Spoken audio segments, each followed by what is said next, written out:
It is a critical part of physical and mental health during the pandemic, exercise. But even a simple walk can potentially put people at risk through air particles.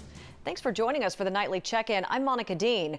We're all asked to wear masks when leaving the house for groceries. So what about exercise? County leaders say their guidance doesn't include runners or walkers, urging people, if you leave your place, cover your face and stay 6 feet apart. But a recent study out of the Netherlands gives even more specific after looking at how airflow around bodies in motion. It says you're significantly at more risk when running directly behind someone as opposed to the side of them or staggered behind them. While it's still unclear how long particles float in the air, ENT Paul Leap says it's worth being overly cautious. If we were to add color to the particles when someone, for example, coughs or sneezes, it would be very impressive. It really looks like a cloud. So you don't want to run straight into that. In Oakland, city leaders plan to close 70 miles worth of streets to give people more room. As San Diego closes parks and beaches and vehicle traffic goes down, local decision makers are hearing similar calls to devote more roads to pedestrians. County officials confirmed 82 new cases today, bringing the total to 2,012. There were 7 new deaths today, bringing the total number of deaths to 60. But some good news. An estimated 789 local residents have recovered from the illness. A North County drive-through testing site that opened this week has been ordered to shut down by the county. The drive-through testing site, called the COVID Clinic, is located in the parking lot of Mira Costa College's San Alejo campus. Today, the county sent a letter to the president of Mira Costa College ordering the clinic to immediately cease on-site testing. It said the clinic failed to provide proof it has the credentials and certifications required by state law. They also said the clinic failed to submit test results to the county. It's unfortunate that they're going to close it down. From what I understand, the test is very valid. It's needed. We need to find out, what's going on in our community. And I would think that part of the reason why they haven't responded was because they're just busy doing what they're doing. We have not heard back yet from the company owner. Meanwhile, Mira Costa College says they never endorsed the clinic and told the organization they must cease testing immediately.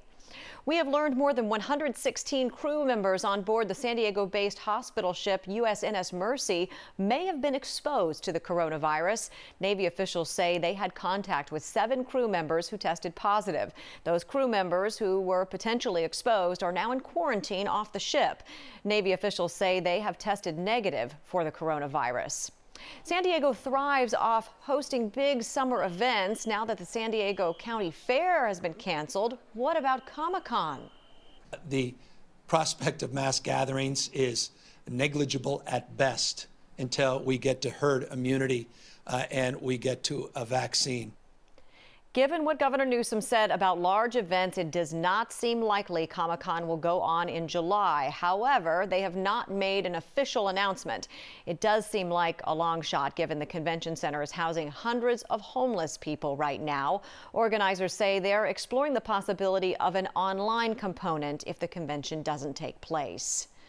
Perfect San Diego weather, but a change-up's headed our way. Here's Dagmar now with the forecast for Thursday. Thursday is going to be beautiful. Today you are looking at a day that's very similar to what you just enjoyed midweek. So your Wednesday felt a lot like summer. Ending up today feeling temperatures that are a little bit cooler but still beautiful. So 3-4 degrees cooler than that summery Wednesday. Now you have a spring Thursday. You're looking at the upper 60s along the beaches.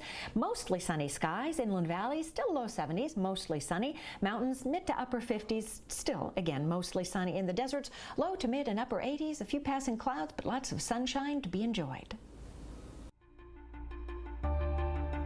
Some of them have lost their jobs, so they don't know how they're going to pay rent when we come out of this pandemic. When I'm afraid, are people going to be starving? Are people going to go into survival mode?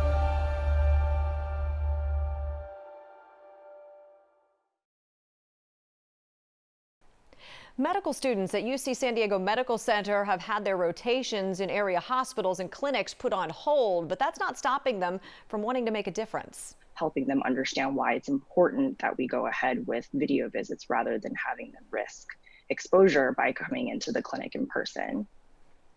UC San Diego med student Yulenka Liu is one of many students volunteering during the COVID-19 crisis. She's helping with UCSD's telemedicine operation, basically migrating thousands of patients over from a physical to virtual setting within just a few weeks. She's also helping organize personal protective equipment drives. They collected 1,200 masks, including N95 and surgical masks, more than 50 boxes of gloves, and more.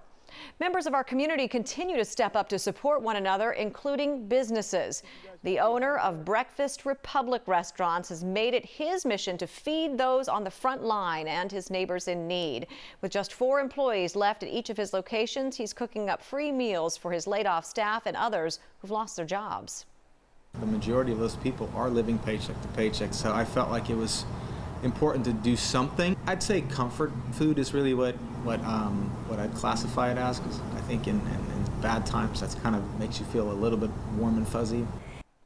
The meals are funded by a combination of customer donations and $45,000 worth of savings from Ingman's Restaurant Group nonprofit. That's going to do it for our nightly check-in. Have a good night, everyone. Take care.